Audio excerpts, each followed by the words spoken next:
大风雨过后，就要特别注意这天狗这个疫情咯。亲像这9月23以后的中和新店群聚案例，这确诊个案到达已经有累积77个人咯。即马这风台过后，真侪所在拢会积水，提醒观众朋友一定要表清气，水也要倒好大。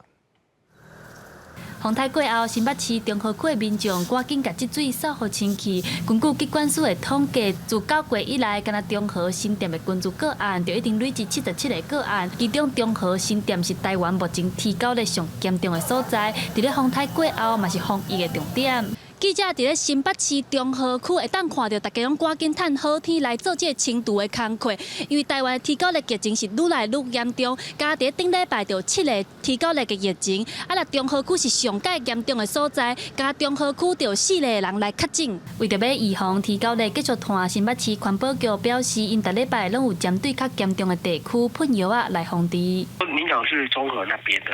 因为那个地方是我们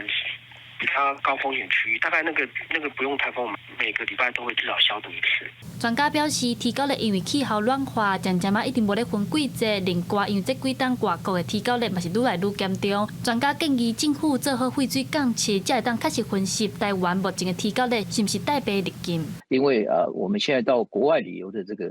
这情况非常盛行，而且在东南亚这几个国家目前登革热非常严重。2024年到现在为止 ，WHO 有1200万，比2023年多了2倍。专家嘛提醒民众，风台过后一礼拜是防治提高率拖网虫的关键时期，一定要落实清除、清洁、消毒3个撇步。若看到积水的水卡仔、花干仔，就要赶紧把积水倒掉，才会当避免网虫的洗脱。记者陈阿双、柯敏哲台北报道。